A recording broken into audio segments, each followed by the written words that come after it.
이번 달로 제가 이제 복막투석을 한 지 2년이 지났고요. 엄연한 3년 차로 접어들었습니다. 투석요법이 이제 혈액투석과 복막투석 두 가지가 있는데 아직까지는 복막투석을 선택한 거에 대해서 후회도 없고 꽤 만족하는 편입니다. 3년 차가 돼가는 제가 지금까지 느낀 복막투석이 낫다고 생각하는 점과 불편하다고 생각하는 점을 정리를 한번 해보겠습니다. 우선은 이제 개인적인 생각이니까요. 객관적인 사실이 아님을 말씀을 드리고 제가 느낀 주관적인 생각이라는 거를 참고하셨으면 좋겠습니다. 복막투석을 해서 다행이다 라고 생각하는 점은 첫 번째는 물입니다. 저는 물을 매우 좋아합니다. 커피 역시 좋아하고요. 많이 마실 때는 하루 한 두세 잔 정도씩 마시고 있습니다. 밥 먹고서 물을 마셔줘야 되고 저녁에 컴퓨터를 하면서도 맥주 혹은 얼음물을 마십니다. 줄여야지 하면서도 이게 쉽게 되진 않는데요. 아무튼 저는 물을 매우 좋아합니다. 복막투석은 매일 물을 투석할 때 걸러주기 때문에 수분 섭취에 대해서 비교적 자유롭다고 합니다.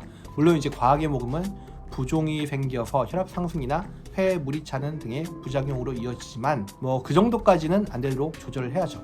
두 번째는 음식입니다. 이거 하나는 제가 오히려 이제 투석하기 전보다 굉장히 좋다고 생각을 하는 점인데요. 20살 때 신장병이 발견됐을 때부터 고기나 짠 음식은 거의 안 먹다시피 했습니다. 물론 먹을 때도 있지만 굉장히 소량으로 먹어왔고 매번 이제 끼니마다 맛으로 먹기보다는 살기 위해서 먹었다고 표현하는 게 맞을 정도로 이렇게 먹었어요. 물론 먹을 때마다 굉장히 이제 싱겁게 먹다 보니까 소식으로 해왔는데 그래서 제가 비교적 날씬했던 고3 때 몸무게가 투석 전까지 거의 20년 가까이 유지가 됐었어요. 근데 이제 투석하고 첫 달 병원에서 난리가 났었습니다. 투석을 처음 했을 때 투석 전처럼 식이요법을 해봤는데 혈액 검사를 해봤는데 전해질 수치도 저하되고 몸의 전체적인 그런 영양소가 다 무너져 버렸다고 해서 의사 선생님께서 무조건 잘 먹으라고 하시죠. 식이요법 괜히 예전처럼 그런 식으로 하지 말고 무조건 잘 먹어야 된다. 안 먹으면 몸에 있는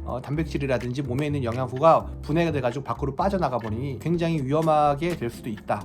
그래서 일단은 잘 먹어야 된다고 그렇게 얘기를 하시더라고요. 그리고 싱겁게 잘 먹으려고 해봤는데 이게 또 싱겁게 잘 먹기가 어렵더라고요. 참고로 진짜 싱겁게 잘 먹으면 먹을 때마다 이제 구토도 생기기도 하고 일단은 그냥 전 잘 먹는 거에 포커스를 맞춰서 부족하지 않게 충분히 좀 어느 정도 간이 되어 있고 어느 정도 맛있는 음식도 먹게 됐습니다. 이게 정말 너무 행복합니다. 전에는 느껴보지 못했던 이래서 이제 먹는 게 행복이구나 라는 생각이 들 정도로 잘 먹고 다닙니다. 가끔씩 맛집도 다니고 집에서 해먹어도 맛있게 잘 해먹고 그러고 있습니다. 그렇다고 다 포기하고 이것저것 막 먹는 게 아니고요. 상황 봐가면서 인이나 칼륨 수치 등등 뭐가 좀 올라간다 싶으면 한두 달 정도 빡세게 좀 관리해주고 해가지고 전체적인 수치는 맞춰 나가는 편입니다. 아무튼 좀 음식을 이렇게 맛있게 먹을 수 있다는 게 너무 행복합니다. 세 번째 이제 시간인데요. 투석하는 시간. 투석으로 인한 시간 낭비를 최소화할 수 있는 거 이게 정말 메리트인 것 같습니다. 투석 초기에 제가 도관이 막혀서 잠깐 응급으로 목에 카테터를 달고 한 달 조금 넘게 혈액투석을 했던 적이 있습니다. 하루 4시간씩 이제 병원에서 혈액투석을 해야 되는데 그때는 야간 투석이고 이런 걸 몰랐고 투석병원에 대한 정보도 몰랐기 때문에 좀 큰 병원으로 왔다 갔다 투석을 하는데 차 막히면 왕복에만 한 2시간 정도 소요되고 투석 준비하느라 또 투석 후에 정리하느라고 다 합치면 하루 6, 7시간은 투석으로 시간을 써야 됐죠. 집에서 쉬면 몰라도 하는 일이 있는 사람들은 적지 않은 시간이고 설령 이제 야간 투석에 한다고 해도 내 개인 시간을 써야 되니까 지금으로서는 시간 낭비가 좀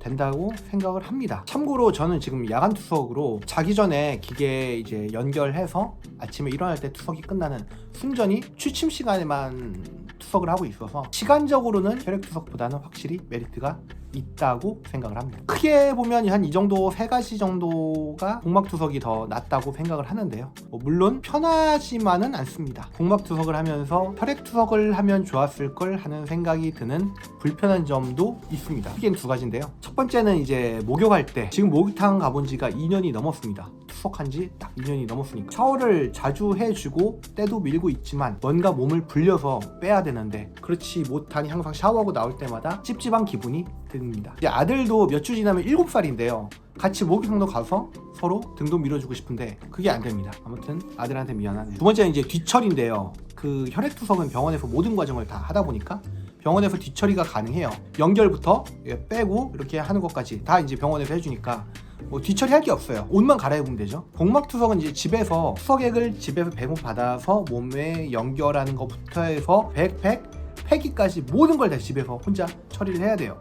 한 달에 한 번씩 투석액을 처방받고 투석액을 받으면, 배달 받으면 그 양이 무지 많습니다. 큰 택배 박스가 한 30개 정도 온다고 보면 되고요. 그거를 집에 쌓아둬야 되는데 뭐 그래가지고 보통 투석하는 사람들, 복막투석 환자들은 투석 전용방을 확보해야 투석이 가능할 정도고요. 또 이제 매일매일 투석액 세팅하는 것도 보통 일이 아닙니다. 손투석은 그나마 세팅하는 게 쉬워요. 과정이 되게 간단하지만 하루 뭐 한 3-4번 6시간 간격으로 30분 정도씩 번거롭게 이제 투석을 해야 되고, 기계 투석은 이제 수면 시간에 하다 보니까 시간 낭비는 제일 적어요. 근데 그만큼 세팅하는 것도 복잡하고 투석이 끝나고 아침마다 뒤처리하는 게 거의 빡칠 정도로 무겁고 짜증납니다. 총 배액된 양이랑 나머지 그 투석액이 안 들어간 것까지 합치면 총 한 10m, 10kg에 해당하는 걸 매일 들고 화장실까지 가서 찢어서 버리고 처리하고, 이게 좀 되게 짜증나거든요. 짜증나고 귀찮고, 거기다 이제 투석 후 남은 이제 폐기물, 잔여물들은 주말에 한 번씩 재활용하는 날 한 번 더 번거롭게 만듭니다. 제일 중요한 건 투석을 하는 과정 중에 아무래도 도관을 연결하고, 이제 아무래도 비전문가다 보니까 위생 개념도 부족할 수 있고 의료인에 비해서 숙련도가 많이